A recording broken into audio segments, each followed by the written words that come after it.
this will break your heart. I'm never gonna hold you back. I'm always gonna have your back. Hi there, beautiful people. Welcome to 321 No Kidding. Thank you for being here. So appreciate you. I'm losing track, but I'm pretty sure we're close to our 400th episode.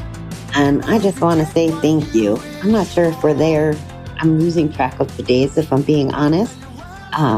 But I know we're in that proximity. And without the excitement of knowing that you're listening every day and growing, we're over 55 countries now, over 1,000 and something cities. I know you're there, and I appreciate you being there. And it gives me the strength and the energy to show up every day, even when I'm on vacation, even when I'm on a road trip and recording shows now in truck stop parking lots. I appreciate you, and I am here to spread whatever message this little book says and whatever's on my heart on that particular day. So thank you. Thank you. So for October 27th, here is what our reading is. William Shakespeare says, "The weight of this sad time we must obey. Speak what we feel, not what we ought to say. Letting others know how we feel is risky. There is a chance they don't care or understand. In a 12-step program, however, this is unlikely. We go there to be healed and quickly learn that healing requires us to speak honestly about our pain. When our peers ask us to share our feelings, they have good reason. They know from personal experience that the most important action in recovery is to talk honestly about what has happened and is happening to us. To maintain a recovery, we need to stay honest with at least one person. Meetings give us a chance to talk honestly about our real selves, maybe for the first time. We soon realize that our fellowship is not standing in judgment, but is hurting along with us and feeling for us. They hear us and offer us love and support. Honesty isn't often easy at first, but it gets easier as we learn how confronting and strength-giving the rewards are. Today, help me be honest with others. Help me share my pain that I may grow through it." I think this is a big part of what you guys do for me. You let me be honest and you let me share my experience and my good days and my bad days and my emotions and how I process them. And of course, how to live my best life.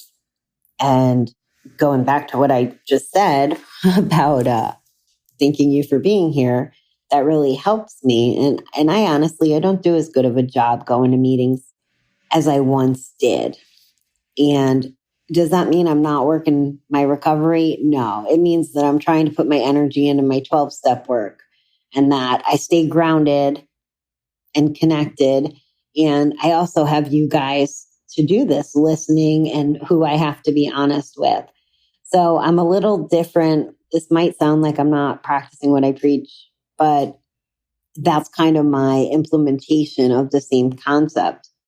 I think that one of the beautiful parts of COVID is that virtual meetings has really, really been embraced in a way it never was before.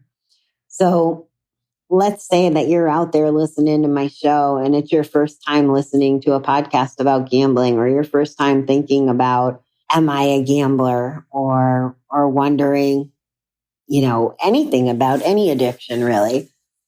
If there's a support group for it and you're kind of one of those shy people, who knows, maybe you've listened to all the episodes and you're listening and you're digesting and learning, which we talk about learning all the time, but maybe you want to be able to speak instead of just listen.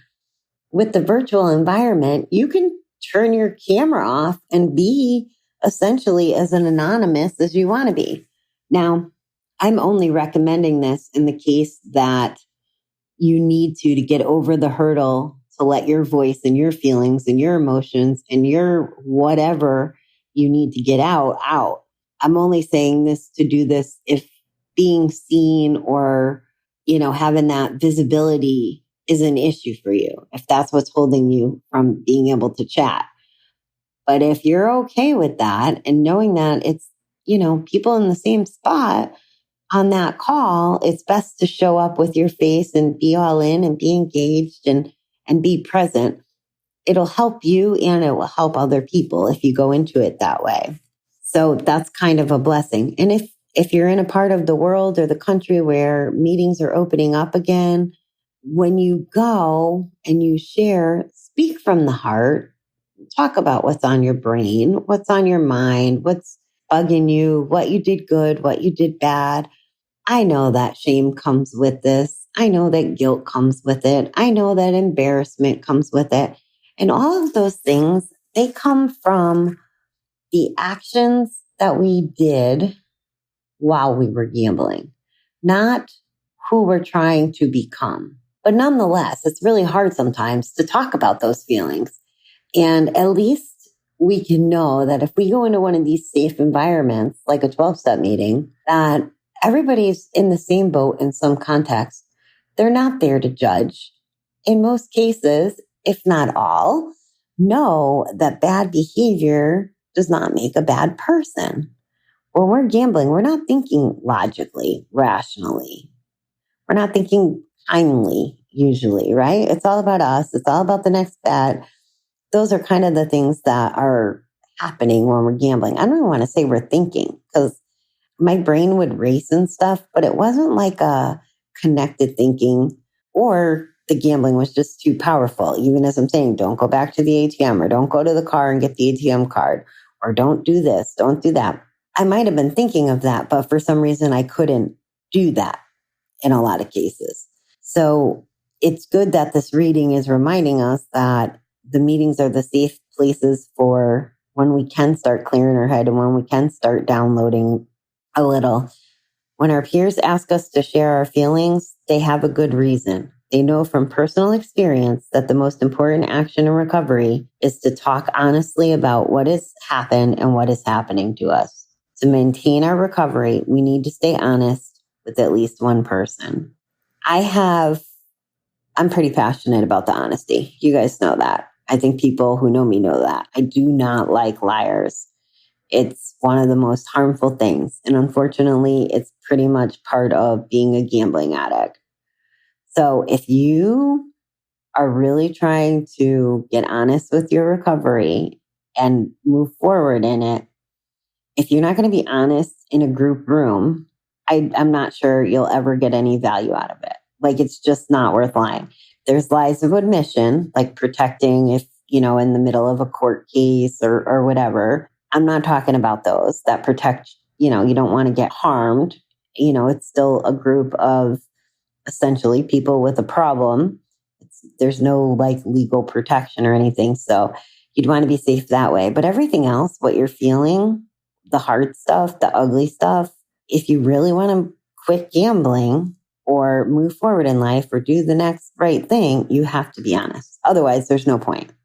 And oh, by the way, if you are still gambling and going to groups, but you really don't want to quit, you're not at that point, like you're not really ready to make the investment, don't waste your time or others. That was completely the opposite of what we learned in the center. A lot of mottos around, fake it till you make it, keep coming back, and I'll tell you, it'll stick eventually. And I would imagine that almost not everybody, but a majority of people want to go. If everybody had unlimited funds, I'm not sure that they would ever go to GA. It's when things get bad, whether it's funds, money, relationships, usually there's a reason. I don't know too many people that are just like, oh, let me go check this out. But where I'm going with this is, I'm not saying you're not welcome in meetings if you're not ready to quit. And if you don't want to quit, what I'm saying is be honest with yourself. You have to be honest with yourself first. And then maybe you can start being honest with other people in that way. But if you don't want to quit, it may be more detrimental to you, damage that you do to yourself along the way. That stress of trying to have almost like two personalities. It's just crazy. Like, why do that? it's not about the people in the room. They're going to always support you, whether you're, still active or not, as long as you have the desire. That's what I'm saying is figure out if you do have the desire. Do you want to quit? Is it important to you? Are you doing it for you? Are you doing it for someone else? Are you doing it just because of the money? But if you had money, would you still bet? Like, those are the questions, and they're hard questions, but you have to ask them. Meetings give us a chance to talk honestly about our real selves, maybe for the first time. You guys know that I'm from the school of something was broken before, and we have to fix whatever that was. And if we didn't even know, or we didn't know to look for it, or it didn't show up, or whatever it is, and we've been hiding it, like for me, it was being vulnerable and talking about my real feelings. I never used to do that. So when I started going to group and stuff, it definitely was the first time I was really digging deep and sharing the feelings. Part of the problem was I didn't know what my feelings were because I never allowed myself to feel them. So I had to feel things. I had to explore what the hell they meant and what they were and kind of identify what my feelings were. Like, can you distinguish between anger and hurt? I know sometimes for me, I can't. Or frustration and anger. I mean, are they always there together? Is it sometimes sadness? Is there grief? Is it worry? What are these feelings? Even if you can't identify them, if you're in a group of like-minded people, maybe they can help you with that even, when you talk about situations and they share their experience, strength, and hope. Now, it depends on where you are in the world, in the country. As far as GA meetings go, they're all ran maybe a smidge different. So, feedback may or may not be allowed, but there's always, I can tell you this, there's always going to be a person at that meeting that would love to talk to you before or after or outside of the meeting group if you need that extra love and support in that place. So I think that that's why this reading also says to maintain our recovery, we need to stay honest with at least one person. So it doesn't have to be a broadcast if you're not comfortable with that. I think that's also why they do, like in the step work, you have to tell one person in step 5, your defects.